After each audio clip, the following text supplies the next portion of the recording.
Getting fired might have seemed like a step in the right direction for these celebs. Welcome to Ms. Mojo, and today, we're counting down our picks for the top 10 celebrities who were fired from their jobs. I've got some hot stuff from the Capitol for the go. I bet you thought I was trying to sneak past you. That's a laugh. Before we begin, we publish new content every day, so be sure to subscribe to our channel and ring the bell to get notified about our latest videos. For this list, we'll be looking at celebrities who were fired from all kinds of jobs, not just high-profile axings such as Charlie Sheen's exit from 2.5 Men. Tomato. Number 10. Madonna.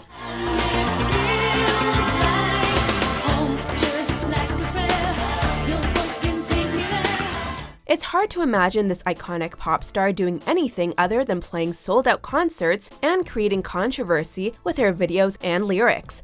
After dropping out of college in 1978, however, and moving to New York City, Madonna took a job at Dunkin Donuts to help pay the bills. The gig was hardly a match made in heaven, though, as the Papa Don't Preach singer was fired her first day on the job when she squirted jelly filling on a customer. Talk about bad luck.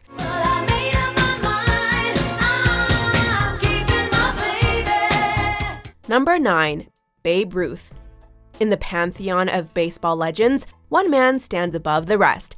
Babe Ruth was the unparalleled star of his time. He could do it all, from pitching — he finished with the 94-46 win-loss record — to his iconic hitting ability, knocking in 714 homers and setting records that remain unbroken to this day. However, time catches up with us all. And in 1934, at the age of 39, the Yankees released him. Ruth was a notorious party animal, and in his final season with the team, his health was so poor, he could no longer field the ball or run the bases. Amazingly, he was still the highest paid player in the league at the time. Number 8. Truman Capote. Getting fired sucks, and getting fired from your dream job by a world-renowned poet is even worse. As a young man, novelist Truman Capote's dream was to be published in The New Yorker. To get his foot in the door, he worked as a copy boy for the prestigious magazine. However, one day during a poetry reading by Robert Frost, Capote made an early exit due to a nasty cold. Frost took offense to this and called the New Yorker to have Capote fired.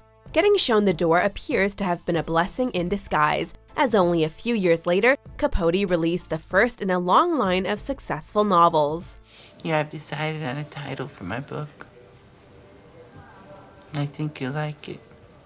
It's very masculine. It's in cold blood. Number 7. Jerry Seinfeld. Long before he became a household name, Jerry Seinfeld was just another young comedian looking for his big break. One of his first TV roles was on the sitcom Benson. In 1980, Seinfeld played the role of Frankie, a delivery boy with comedic aspirations. Got some great jokes the governor can use. You want to hear them? You're not a joke writer, Frankie. You're a messenger. Please, I'm a courier. Then go curry. However, his time on the show was short-lived, as his constant clashes with producers over how the character should be played got him fired after only a few episodes. If that wasn't bad enough, the producers neglected to tell Seinfeld that he'd been canned, so he still showed up for an upcoming episode read-through. We can only imagine how awkward his conversation with the producers was on that day. It's unwritten etiquette, George. Who says so? No one knows. That's why it's unwritten. You don't blow your nose in a cloth napkin in a restaurant. Why? Number 6. Bill Hader. Bill Hader got his first big break working on Saturday Night Live, and has since appeared in dozens of films and TV programs. New York's hottest club is... Even as a young man, it was evident that his dream was to work in the movies, as one of his first paid gigs was as an usher in an Arizona movie theater. The actor was ultimately fired, though, in the most Bill Hader way possible. One night, a group of young women were being rude to him, so as he handed them their ticket for Titanic, he made sure to reveal the ending of the film in explicit detail. I'll never let go. I promise. Suffice to say, his comments got him fired. Number 5. J.K. Rowling. The early struggles of this author have been well documented. The woman who would pen one of the late 20th century and early 21st century's most beloved and successful book series didn't do it overnight. In fact, J.K. Rowling at one time worked as a secretary for Amnesty International.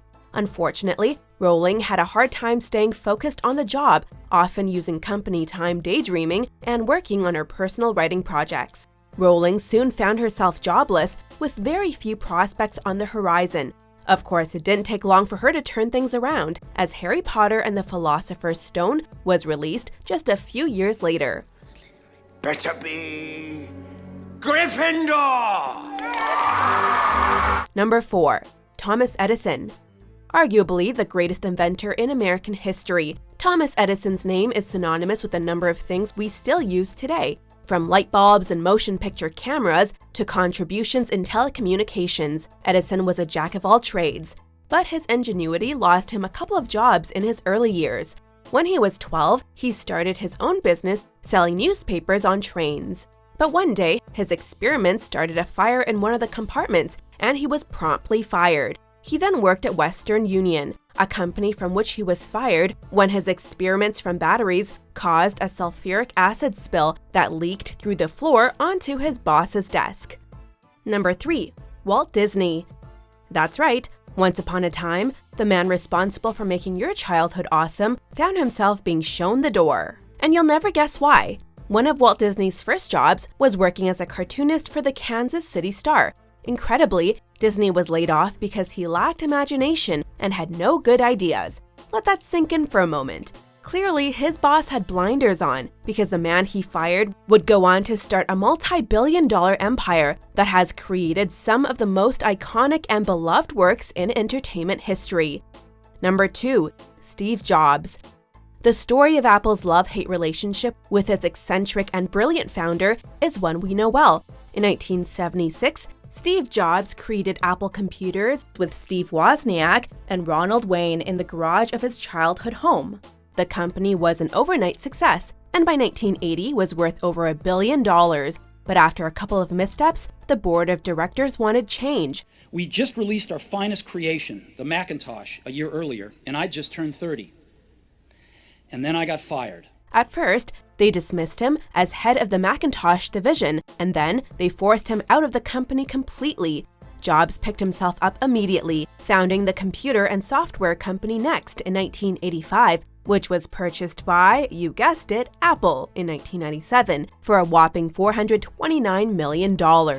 Soon after, he was given the title of CEO, and the rest, as they say, is history. Before we unveil our top pick, here are a few honorable mentions. Yeah, really, really strong. I think we tried to make something that didn't feel like a comic book movie. We wanted it to be a love letter to the fans, but a movie that people have never, ever seen a comic book movie would go to, and I think people are surprised by it. Pimps in the crib, ma. Drop it like it's hot. Drop it like it's hot. Drop it like it's hot. When the pigs try to get at you, park it like it's hot. Park it like it's hot. Park it like it's hot. And if a get an attitude, pop it like it's hot. Pop it like it's hot. What? They did? Ricky and Fred just called her. They did. They didn't. They didn't. They did.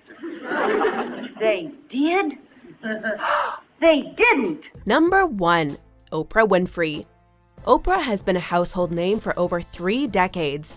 The queen of talk show television is one of the wealthiest and most influential people on the planet. So it might come as a surprise to learn she was once let go from her job at Baltimore WJZ-TV. The year was 1977, and Winfrey was working as a co-anchor. However, her boss didn't think she was fit for television and demoted her to what she saw as a lower position at the station. Shows what he knew. Oprah later relocated to Chicago to host the morning talk show AM Chicago, which, after enormous success, was renamed The Oprah Winfrey Show. Do you agree with our picks? Check out these other great clips from Ms. Mojo and subscribe for new videos every day.